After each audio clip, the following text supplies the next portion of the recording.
Oh les amis, on n'est pas bien là, en plein cœur du stade Vélodrome, la tribune garnée derrière, les deux virages. Et oui, c'est vide, mais ça sera plein à craquer dans même pas 48 heures.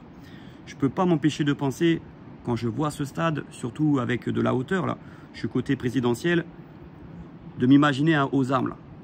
Les deux virages qui se répondent comme un ping-pong et le bruit, la puissance vocale qu'a le Vélodrome.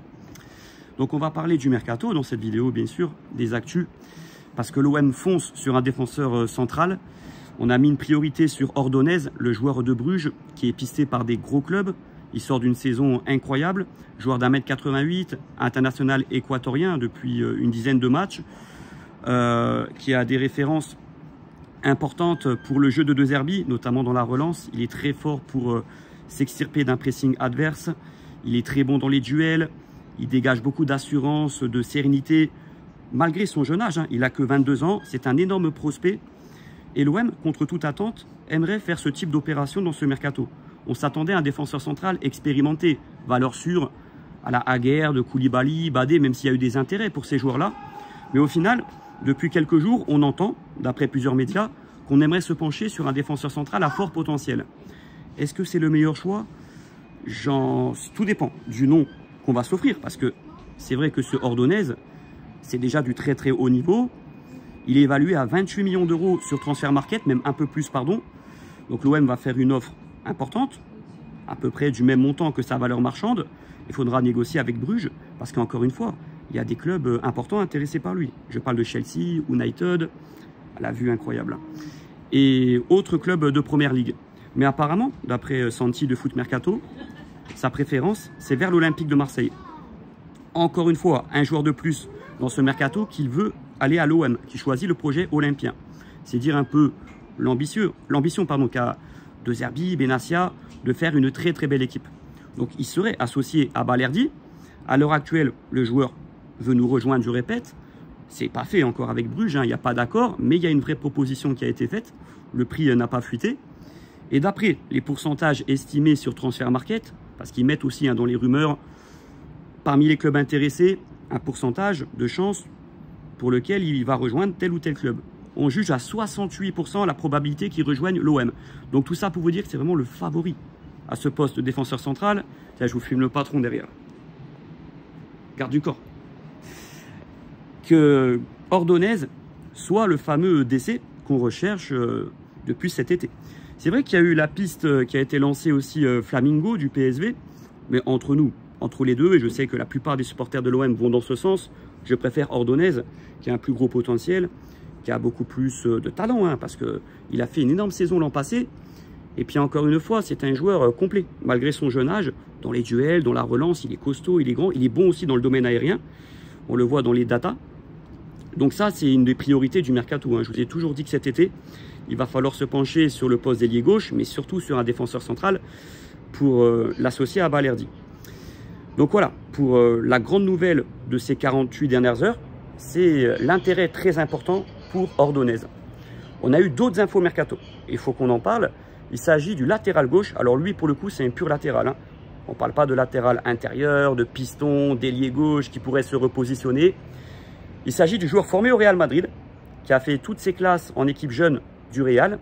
Gutiérrez, qui joue maintenant à Girona depuis plusieurs années. Il a plus de 100 matchs en Liga au compteur. Il est évalué à 20 millions d'euros sur Transfermarkt. Il a, il me semble, 24 ans ou 25 ans. Donc ça serait évidemment une solution pour remplacer Merlin ou Ulysse Garcia. Voire les deux, parce qu'on pourrait avoir Medina ou ce Gutiérrez côté gauche. Mais là, ça serait un joueur où il faudrait sortir le chéquier, parce que je ne vois pas Giron le lâcher à un prix inférieur à 15 millions d'euros. Et quand je donne ce montant-là, je suis gentil. Ça peut aller même jusqu'à 25 millions d'euros, entre 15 et 25 millions d'euros. Gutiérrez, bon latéral gauche. En Liga, c'est peut-être pas une valeur sûre. Il ne fait pas partie des top latéraux à son poste. Mais encore une fois, il reste sur des bonnes saisons dans le championnat espagnol. Voilà. Donc on a eu deux pistes sur le domaine défensif. Ensuite, il faut qu'on parle de Timothy Weah, parce que la Juve, ils continuent à mettre leur veto. Et une personne de leur direction qui met des bâtons dans les roues à l'OM, juge l'offre du club ridicule. Elle n'est pas de 15 millions d'euros comme on l'imaginait, on se rapproche plus de 13 ou 14 millions d'euros. Donc peut-être que l'OM devra impérativement monter un petit peu le prix à 17, parce qu'en général, la Juve demande 20, nous on propose 15. On va couper la poire en deux. À 17, tout le monde devrait s'entendre, surtout que le joueur fait le forcing. Il y met du sien, vraiment, pour tout faire pour nous rejoindre. Donc ça aussi, ça peut compter, comme je vous l'ai toujours dit. Le bras de fer qui a été engagé avec la Juventus Turin. Donc moi, je suis chaud pour tout compte fait proposer 2-3 millions de plus, mais pas aller jusqu'à 20 millions d'euros. Là, on se ferait quand même un peu carotter, même si c'est un jeune joueur qui reste sur des bonnes saisons en Italie et en Ligue 1. C'est pas non plus une valeur sûre, Timothy Weah. Surtout qu'on veut l'utiliser au poste de latéral droit, en concurrence avec Murillo, et qu'il a du mal dans le domaine défensif, hein, dans les duels, même dans le placement. C'est pas quelqu'un qui apporte beaucoup de garanties. Weah, on s'attendait à le voir sous les couleurs de l'OM à 95% de chance, il y a encore une semaine. Aujourd'hui, hein, je dirais c'est du 50-50. Mais si c'est pas lui, hein, on se penchera sur un autre latéral droit. Est-ce que ça sera Mantuan, est-ce que ça sera Boé ou quelqu'un d'autre? On verra bien. Mais ce ne sera pas Gutiérrez. Hein. Lui, c'est un pur gaucher qui joue que latéral gauche. En fait, si vous voulez, on peut inverser, par exemple, ce qu'on appelle des faux pieds pour un ailier. Comme le premier joueur, légende de l'OM, Chris Waddle, qui a été un des premiers joueurs dans l'histoire du foot, comme gaucher, a joué côté droit, comme pur ailier droit. Mais les latéraux qui ne jouent pas sur leur bon pied, c'est très rare. C'est très rare. Donc Gutiérrez, ça serait pour une position de latéral gauche. Maintenant, il faut qu'on parle de Jonathan Roux, les gars. Parce qu'il y a des rumeurs de départ. Je vais bouger un petit peu, les gars. Je vais vous montrer l'envers du décor. Et c'est à prendre avec sérieux. Il y a l'Atalanta qui est intéressé fortement pour remplacer Lookman, qui est sur le départ. Donc, on verra bien si Roux va nous quitter. Alors, nos dirigeants aimeraient le garder, mais pas envers et contre tout. S'il y a une belle proposition, qu'est-ce qui est une belle proposition pour Roux? Moi, je juge ça à plus de 20 millions d'euros. Voilà. On l'a acheté 15 hein, quand même, les gars. C'était pas rien. Donc, il faudrait faire une plus-value dessus. Sinon, c'est un joueur, franchement, pour sa première saison avec l'OM, qui a montré des belles choses. L'an passé, il a démarré en boulet de canon. Ensuite, il a été victime du changement de système de De Zerbi. Et puis, en fin de saison, on l'a revu fortement. Et cette année, là, il fait une belle préparation. Il faut le mettre sur le côté gauche, en concurrence avec Peixao. Même si lui, si je me mets à sa place, si on se met dans la tête de Jonathan Roux, même s'il se plaît à l'OM, je vais vous filmer un petit peu, les gars. Bon, là, c'était l'entrée des joueurs, maillot saison 2003-2004, avec Barthez, Karim Mdani, le tifo du virage nord, et OM Newcastle, Mathieu Légende, doublé de Drogba. Je vais vous faire la visite, là, de tout. Je vous disais, Jonathan Roux, franchement, l'Atalanta, ça peut l'intéresser, surtout si le club lui promet du temps de jeu plus important qu'à l'OM, même si on sait comment marche Benassia. Quand un joueur arrive à l'OM, ou même quels que soient les joueurs dans le club, c'est le meilleur joue. Les meilleurs vont jouer. Voilà, il a répété dans le reportage qu'on voit sur l'OM en ce moment, qui résume toute la saison, c'est comme ça qu'il fonctionne. Didier Deschamps, notre capitaine la saison 92-93, qui a été notre entraîneur hein, pendant 3 ans, qui nous a ramené beaucoup de trophées. Ensuite, on a Ravanelli, plus de nouvelles, hein. Il a été écarté du sportif. Mais est-ce qu'il a encore un rôle au sein de l'OM? Je crois que oui, d'après mes retours, mais plus aussi important que c'était le cas l'an passé. Parce que quand il y a eu quelques conflits pendant la saison, à l'issue de défaites importantes comme à Reims, bah forcément il y a eu des discussions un petit peu appuyées et peut-être qu'il se mêlait un peu trop du sportif selon la direction ou selon le staff. Donc Ravanelli, c'était mon chouchou quand j'étais jeune, c'est le premier joueur de foot que j'ai connu et c'est quelqu'un d'humainement extraordinaire. Lui, il aime l'OM, lui, hein. Pas comme d'autres qui reviennent jamais au Vélodrome. Lui, il a vraiment l'OM dans le sang. Voilà. Les amis, c'est quoi ça? C'est l'équipe des minots. On peut reconnaître José Amigo, on peut reconnaître Ilou de Bono. Il est ici. Allez, on va avancer là parce que sinon, j'ai tellement de choses à vous montrer. Donc, Jonathan Roux, les gars, moi, franchement, même à 20 millions d'euros, mon avis personnel, hein, là, je vous ai donné la position des dirigeants. 20 millions d'euros, je le garde. Parce qu'il faudra remplacer Roux à ce prix-là et trouver un joueur équivalent. Et ça, c'est pas gagné. Hein. Un Brésilien de légende dans l'histoire du club, Jairzinho, le coéquipier de Paulo César à l'OM. Là, je vous parle de l'épopée, enfin, de la période des années 70, avec Marius Trésor et autres. Parce que la plus grande période de l'histoire de l'OM, c'est l'ère tapis. Mais juste derrière, c'est cette période-là, avec Marcel Leclerc, etc. Bon, cette photo, il n'y a pas besoin de la présenter. Hein. L'équipe qui a battu le Milan AC le 26 mai, avec notre Barthez, avec ses cheveux, et Pelé, Angoloma, Roxy, Dimeco et autres.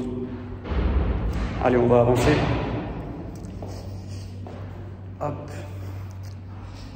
Là, c'est la victoire au Coupe de la Ligue contre Bordeaux en mars 2010.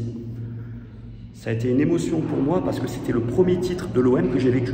Ça faisait 17 ans que l'OM n'avait pas gagné de trophée à ce moment-là, de 93 à 2010. La fête sur le Vieux-Port, après le titre de champion 2010, j'ai connu ces images, hein, c'était extraordinaire. Et puis, Klaus Allofs, un international allemand, qui a joué au début de l'ère tapis. Un super buteur, renard des surfaces. C'était les années 87, 88, tout ça. Voilà. On va continuer. Ah, magnifique, là. Là, vous avez toutes les unes de l'histoire de l'OM, les unes marquantes. Avec, il y en a eu, hein. Voilà, champion, ça c'était en 1993, après notre 5e titre consécutif. Et la victoire contre le PSG 3-1. Que du bonheur. Après la qualification en finale contre Valence, c'était après le match de Newcastle. Là, c'est l'année Courbis, hein, la belle équipe 98-99. Et puis, il y en a tellement. Ouais, Ajax, c'est un match de légende aussi, avec Cruyff en face. Ça va, mon ami? On est en place. Il est timide, il est timide. Et puis là, en mode conférence de presse. Ah, il y en a une qui va vous plaire de une. Rolando, ballon d'or. C'était après Salzbourg, bien sûr, en 2018. C'est une de mes plus belles émotions comme supporter de l'OM depuis 25 ans. Quand on se qualifie après Salzbourg, j'ai pété un câble. Oh, en prolongation, j'étais pas sur YouTube. Sinon, j'aurais retourné YouTube. Papin, est-ce que c'était pour le ballon d'or, ça? Non, non. C'était le Provençal à l'époque, hein. C'était pas la Provence. Bon, là, c'est 93. Hein. Les unes, on l'a. Le jour de gloire, c'est bien connu. Ah, c'est après la victoire contre Liverpool. Là. Et le but de Valbuena en 2007. Bon, vous savez, l'histoire de l'OM, mais c'est pas un souci pour moi. Et puis voilà, on va faire le tour un petit peu. Ça, c'est l'équipe 88-89 qui a été championne de France sous tapis. Et ça, c'est le premier titre de champion sous l'ère tapis, hein, tout simplement. Voilà. Ah, j'ai envie de me poser. Cette place. Après, je vous montrerai le reste. Hein. Ah. Eh oui, les amis. On est pas mal là. En direct sur YouTube. Rap Football. Pas de place. Voilà, voilà. La fameuse salle de conférence de presse où il y a les journalistes, etc. Allez, on va avancer un petit peu. Je vais vous montrer un petit peu les unes importantes. Parce qu'il y en a. Hop. Alors, qu'est-ce que je peux vous montrer? Ça, c'est la période années 60. Non, ça, c'est les Minots. Non, autant pour moi, c'est avant les Minots. 74-75. Ah, le fameux maillot but, là, légendaire. Après, vous allez voir les joueurs de légende qui sont affichés. On est passé devant tout à l'heure. On va leur montrer. Ça, c'est l'équipe sous Bielsa. On reconnaît le maillot extérieur. On avait joué à Rennes, on avait fait... Et là, Thauvin et Payet s'étaient insultés. Vous vous rappelez de cette embrouille Thauvin-Payet pendant le match? C'était à ce moment-là, à Rennes. Magnifique ce maillot. Extérieur, c'est 89-90, ça. C'est la première saison de Waddle. Il avait ses cheveux longs. Enfin, ça se voit. Papin, Tigana, Moros, Vercuis, Sauzé, Germain, Moser, Joël. Mince. Gaëtan Huard plutôt. Gaëtan Huard, qui était meilleur pour moi que Pascal Olmeta d'ailleurs. Ah tiens, c'est la Coupe Intertoto. Tu y as été toi, contre la Lazio. Et ça, c'est le match aller. C'est sûr. Derrière, c'est le stade de la Lazio. Sympa ce maillot aussi. J'étais ado ça. Karim Ziani. 2007-2008. Ça devait être un maillot Coupe de France, ça c'est sûr. Donc voilà, on va avancer les amis. Voilà, hein, on va parler du mercato ensuite avec mon collègue. On va lui demander son avis sur Wea, sur Roux, Ordonez Et bien sûr, Gutiérrez. Parce qu'en fait, Flamingo du PSV, ça peut être le plan B après. Hein. Si avec Ordonez, ça ne se concrétise pas, ben on peut se rapatrier sur Flamingo. Mais Ordonez est bien meilleur, les gars. Franchement, j'étais pas partant à la base pour prendre un défenseur central jeune. Il fallait de l'expérience pour accompagner Balerdi. Mais tu peux pas cracher, tu peux pas refuser un mec comme ça, à 22 ans, qui est sur la pente ascendante. Et puis le foot, c'est pas qu'une question d'âge. Il y a des qualités indéniables. Mais c'est pas donné. Mais on avait prévu de casser la tirelire sur 2 postes. L'ailier gauche et le défenseur central. Voilà, si on doit débourser 30 millions d'euros, j'aimerais qu'on les mette. Et je pense que le club est capable de les mettre sur Ordonez. Et après, le mercato est quasiment fini. Pour moi, sauf si on peut faire mieux encore. Là, on va aller dans les vestiaires. Hein. Avec Owen Roudet. De dos. Eh oui.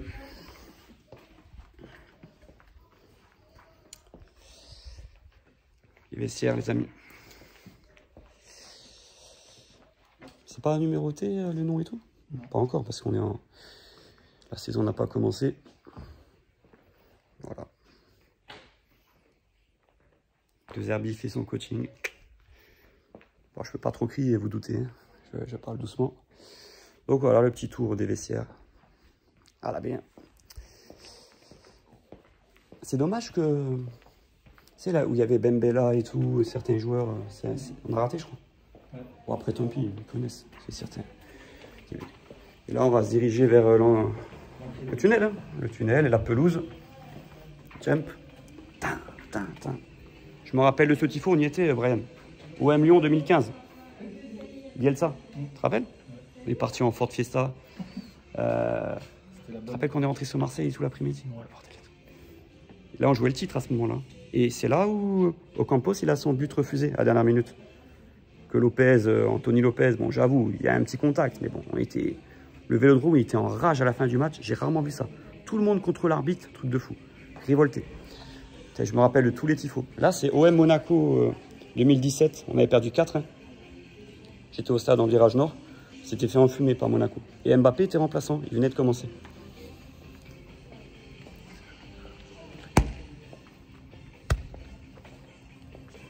Les logos. Enfin, plutôt les fanions. Je suis myope, hein, moi, vous voulez pas.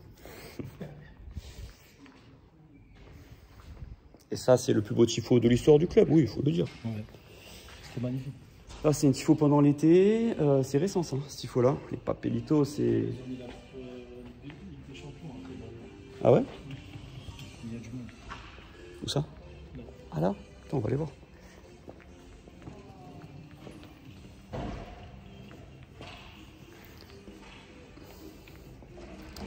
Hop.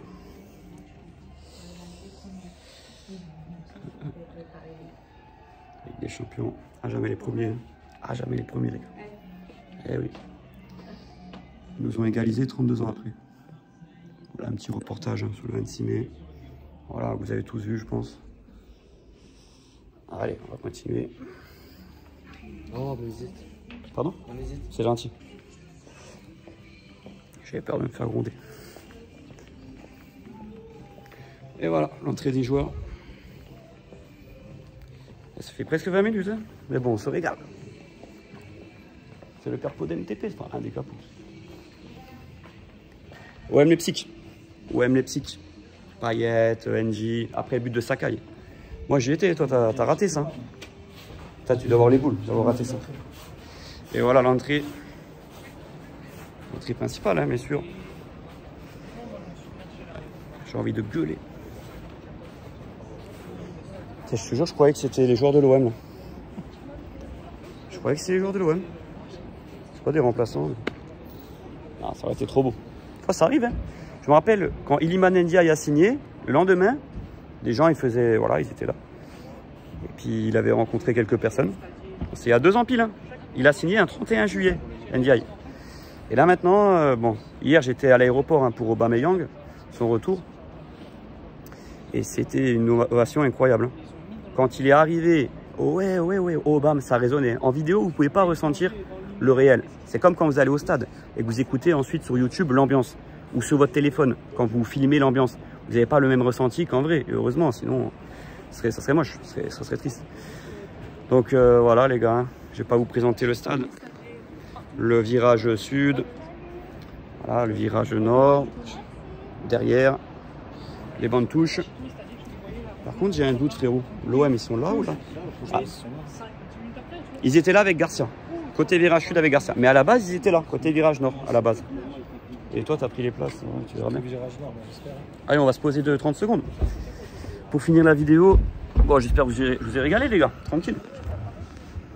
Donc voilà, les gars, pour reparler du mercato, franchement, j'espère vraiment qu'on va faire Ordonez. Et pourtant, à la base, je voulais pas prendre un jeune joueur, même à fort potentiel. Mais lui, il a quand même beaucoup de qualité. Et ça serait une opération énorme pour l'OM. T'imagines, si on le conserve avec Balerdi côte à côte, on pourrait avoir les deux associés dans peu de temps, à moyen terme, une charnière centrale incroyable, exceptionnelle. Voilà. On avait un petit débat sur Jonathan Roux. Je sais que tu n'es pas son plus grand fan. Est-ce que je trouve il a fait une saison moyenne? Non mais le truc c'est que l'Atalanta, je sais pas si tu as entendu, ils veulent pourquoi pas prendre Roux si Lookman il quitte le club. Franchement, tu le vendrais à quel prix toi? Non, tu le vendrais pas, quel que soit le prix, même s'il y a 30 millions. Encore un an, parce que là, il peut bon, moi j'avoue, s'il y a 30 millions, je vends. Ouais, mais à condition de réutiliser cet argent dans le mercato, que ça n'aille pas dans la poche de Macourt. Enfin, moi j'ai connu ce genre de truc sous Macourt en 2018, 2019. 2019, il avait très peu investi. Voilà, parce qu'on n'est jamais sûr que l'argent des ventes va être réinvesti totalement, même si bon, c'est important d'équilibrer les comptes, tout ça. Donc Roux, c'est possible qu'il parte, hein, les amis. Hein. Ça pourrait surprendre tout le monde et je pense que ça serait dommage de gâcher le potentiel offensif qu'on a actuellement. Je répète, Pexao, Roux, Aubameyang, Gouiri, Greenwood. Bon, après le reste, hein, les jeunes, Robinho, Vaz, Mopé, Abdallah, c'est pas prêt. Moumania va partir. Mais ouais, dans le secteur offensif, Roux, même s'il ne part pas comme titulaire, il aura du temps de jeu cette saison. Mais je répète, l'Atalanta, ils peuvent lui faire tourner la tête. Hein. Voilà, s'il lui donne un plus gros salaire et que lui veut aller au bras de fer avec l'OM. Après, c'est un garçon pas attaché, c'est un grand mot. Ça fait 1 an qu'il est là, il n'a pas encore tout vu de l'OM, du Vélodrome, mais il se plaît ici. Et il est dans la mentalité, dans le move olympique de Marseille. Je vous donne un exemple. Un joueur qui est parti récemment et qui n'aurait pas pu s'imposer chez nous, c'est Koné. Ismaël Koné, c'est timide sur le terrain, un peu nonchalant, feignant. Ouais, il a du caractère, mais c'est un mauvais caractère, ce mec. Voilà, tout simplement. D'ailleurs, il est parti, hein, c'est sûr et certain. Et puis, ouais. Bon les gars, je vais arrêter parce que ça va être long la vidéo. Sinon, Aubameyang, hein, il a signé, il s'est entraîné cet après-midi. Pexao, il a été bien reçu tout à l'heure. Il y avait du monde, hein. Il y avait presque 300. Enfin, on ne peut pas juger le nombre de personnes, c'est approximatif. Il y avait, allez, la moitié de monde, la moitié qu'Aubameyang. Ouais, tu as vu les vidéos. Donc voilà les amis. Petit coucou. Allez l'OM, Forza.